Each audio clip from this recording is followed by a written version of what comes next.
So I think Alex has already introduced you to some of the neuronal side of things very nicely this morning. But what I'm going to talk about today is the flip side of things, and I guess the lesser studied in terms of brain stimulation, and that is glial cells. And specifically, I'm very interested in myelinating glial cells called oligodendrocytes. So on the screen, you can see here a lot of green mess, it almost looks like. And these are myelin internodes. And so this cell in the middle here is actually an oligodendrocyte, and not all of these internodes belong to this cell, but quite a lot of them. So you can see that one single oligodendrocyte can make a lot of myelin, which means that it's in contact with a lot of different axons. And so these cells could be they are really important for neuronal communication. So oligodendrocytes, as I said, make myelin, and as they wrap several layers of this fatty lipid substance, insulating substance around and around the axons, and this configuration forms an internode, as I mentioned, but also forms a node of Rumbier, and this is a site where you have a dense clustering of voltage-gated sodium channels. This configuration actually, traditionally in all the textbooks, is known to increase conduction velocity along the axon, and so increase the speed of conduction and also the reliability of axonal conduction to get to where it needs to go, or the signal to get to where it needs to go. Now, to give you a little bit of background before I get into the data, and this presentation will be very data heavy, so I'm hoping you'll forgive me for that. But oligodendrocytes themselves are made by OPCs, and OPCs, or oligodendrocyte progenitor cells, which are this immature proliferative population, are scattered everywhere throughout the brain in all mammalian brains. And they actually sit around kind of in their own little environment, sensing the environment. And when they receive the appropriate signals, they'll actually start to differentiate into an oligodendrocyte. And they do this in two stages, where they become a pre-myelinating oligodendrocyte and then onto a myelinating oligodendrocyte. Now, we can identify the stage of maturation by a number of different differentially regulated transcription factors, proteins, that sort of thing. And I've included some in this slide here, but really all you need to know for purposes for today, the ones that I'm going to talk about, are platelet-derived growth factor receptor alpha, which is expressed exclusively by OPCs in the mammalian brain. And it's rapidly downregulated as they start to differentiate. I'm also going to mention proteolipid protein, which is a myelin-related protein that's expressed very late in the lineage. So it's primarily expressed by myelinating oligodendrocytes, so it starts to turn on in this late stage pre-myelinating. I'm also going to mention olig-2, which is a transcription factor that is unique to the oligodendrocyte lineage, and it's expressed the whole way through. So this is like a lineage marker. So started in 2014, where we had the first evidence that increasing neuronal activity can promote oligodendrogenesis, so the formation of new oligodendrocytes in the brain. And they did this optogenetically. Sorry, I keep flicking that. Optogenetically, where they simulated layer 5 pyramidal neurons at 20 Hertz, and they found that this increased the proliferation of oligodendrocyte progenitor cells and their differentiation into oligodendrocytes. This was followed up again in 2018 by using a pharmacogenetic approach. So they used DREADS, where they pharmacologically activated neurons, excitatory neurons in the somatosensory cortex, and also found a similar thing, that you get an increase in EDU. Positive EDU is a proliferation marker. Oligodendrocytes, I suppose, just another marker of oligodendrocytes. And furthermore, they found that this was in an axon-specific manner. So the oligodendrocytes that went on to myelinated axons that were actually expressing this HM3DQ, or the DREAD system. So it was actually the activated axons that were becoming myelinated. this is all well and good, but these are very invasive approaches and not really realistic. And I work with Carlie Young, and we work in the MS flagship at Menzies. So we were very interested in seeing whether we could find a therapeutic way to harness this endogenous ability to drive new oligodendrocyte regulation, to potentially come up with a therapeutic tool for promoting remyelination in MS. So we asked, can non-invasive rTMS drive new oligodendrocyte generation? And we teamed up with Jenny and Alex and used their rodent coils, which I'm not going to go into too much because I think they've been introduced well throughout this conference. But they're a small 8mm coil and they're about 120 milliteslas.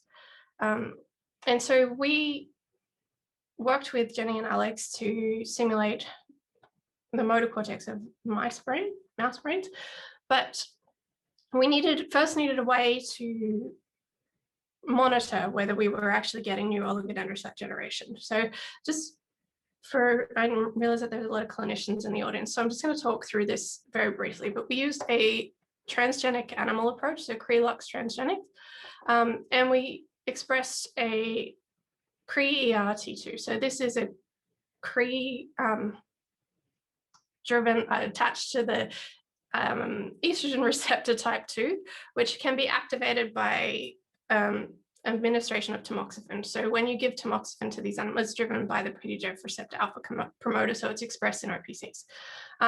When you give tamoxifen, it binds preferentially to the estrogen receptor, and then that Cree is translocated to the nucleus where it can work on these LOX-P sites.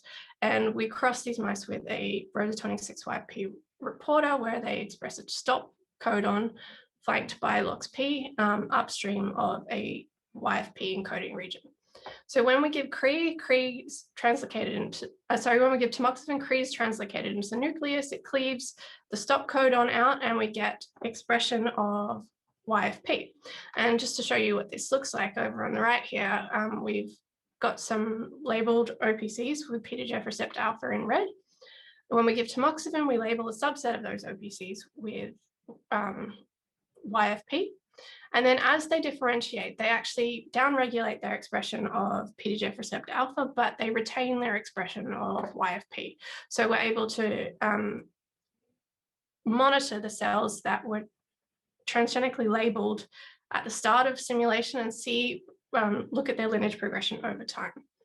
So we use this approach in combination with the TMS. So we gave tamoxifen a week before we gave TMS to make sure that there was no longer any tamoxifen in the system that could be affecting things. But we started out with 3 different stimulation paradigms with the rodent coil. These were all given for 600 pulses daily and for 14 days. So we looked at 10 hertz, we looked at intermittent theta burst stimulation, and we also looked at continuous theta burst stimulation, because one of the theories we had was that if we could reduce excitability of the brain, perhaps we can reduce the normal rate of oligodendrogenesis. So we also had a sham condition where the coil was held over their head for the same amount of time. They were restrained in the same way. But we looked in the motor cortex and we found that, like previous literature has shown, we saw over 14 days an accumulation of new oligodendrocytes. So you can see here by the arrowheads here. So this is PDGF receptor alpha negative, but YFP positive cells. They're also OLIG2 positive, so we know that they are part of the oligodendrocyte lineage. When we looked at ITBS, we get almost a doubling of the number of new oligodendrocytes that were accumulated in the motor cortex. When we looked at 10 hertz, there was actually no difference between the sham condition, but there was slightly less, there was a difference in the ITBS condition. So it didn't really look like 10 hertz was having much of an effect. And curiously, CTBS also had no effect on, compared to sham, on new oligodendrocyte addition. So we found that really fascinating, but going forward, I'm going to talk solely about sham and the ITBS conditions.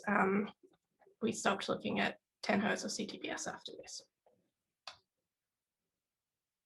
So this was really exciting, and it showed us that we could get generation of new oligodendrocytes, but it didn't tell us whether these oligodendrocytes were myelinating themselves. Because this YFP is cytoplasmic, we couldn't actually see the morphology of the cells to know whether they were actually myelinating or at the pre-myelinating stage.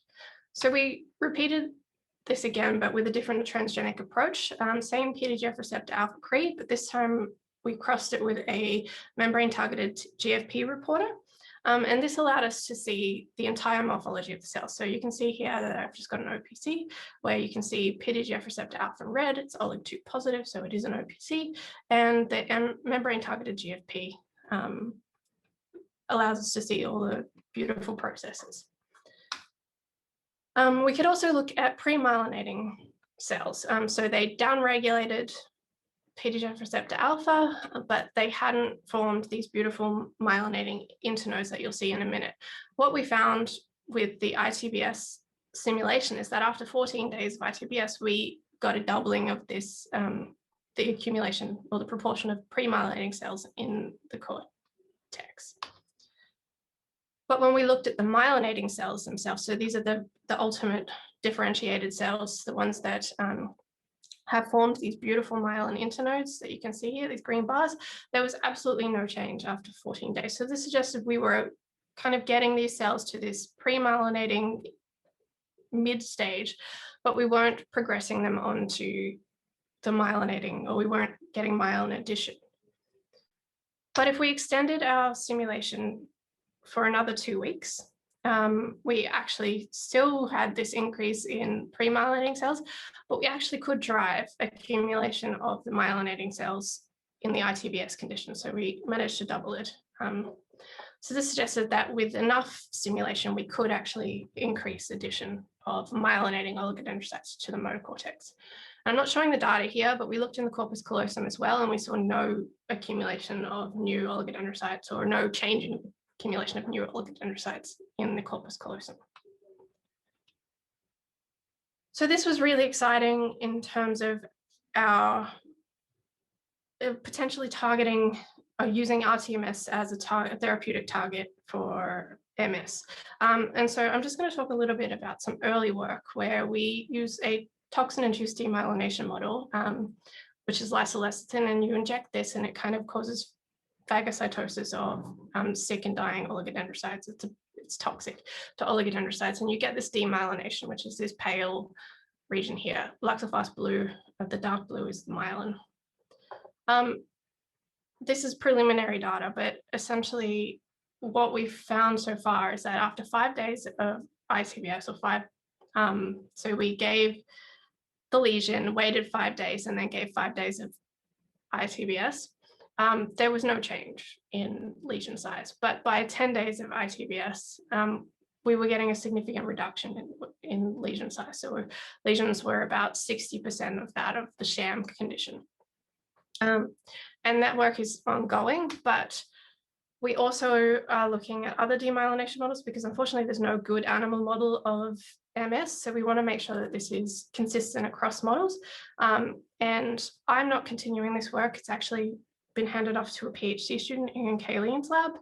And so watch this space because that will hopefully be able to be, well, we'll be able to tell the story a little bit later. But one of the things we also have going on in the meantime is because we're using this low intensity, long duration, repetitive stimulation paradigm, we wanted to make sure that this would be safe to apply to MS patients. So we've actually almost completed a phase 1 clinical safety trial, which we've called this Taurus trial, where we use a circular coil similar to that we use in mice at about 25% maximum intensity. And we give 600 pulses daily for 5 days a week. So it's 20 sessions in total, daily for 5 days a week. Then they get 2 days off, and then so on and so forth.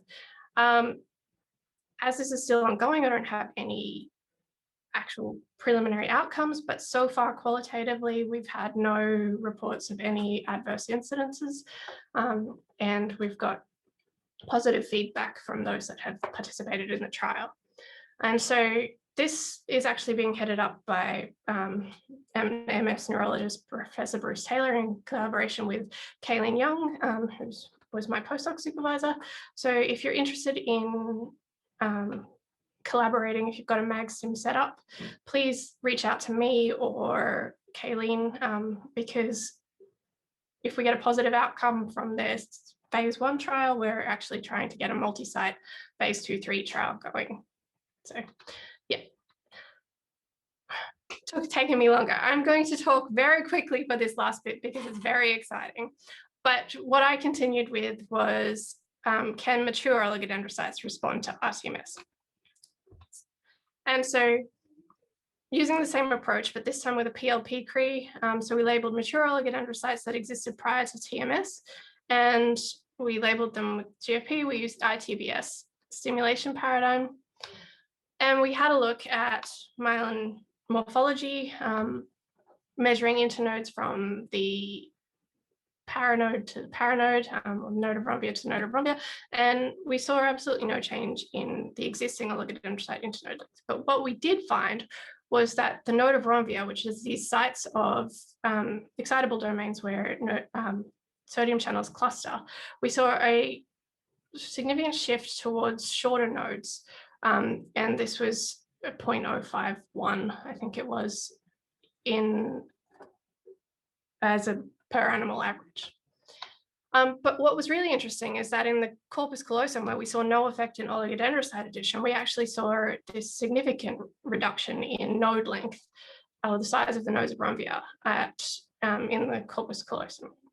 So we wanted to know whether we were affecting myelin ultrastructure in some way. So we looked at transmission electron microscopy. Sorry, I nearly said transcranial magnetic stimulation. And we saw a reduction in the G ratio. G ratio is essentially the ratio of axon diameter to the fiber diameter, which includes the myelin. And so a reduction in G ratio suggests that we get thicker myelin. But when we quantified this, and like I said, myelin kind of wraps around the axon in multi-layers, and you can have a look at these layers by this major dense line. When we quantified that, we saw absolutely no change in the major dense line number. So there was no change in the number of wraps times that oligodendrocytes wrapped around the thing. But what we did see was that there was this significant increase in this periaxonal space here. And this leads into what Alex was talking about really nicely, because when we looked at this with computational modeling, we modeled conduction velocity along these axons to have a look at what a change in a short reduction in the node length would do.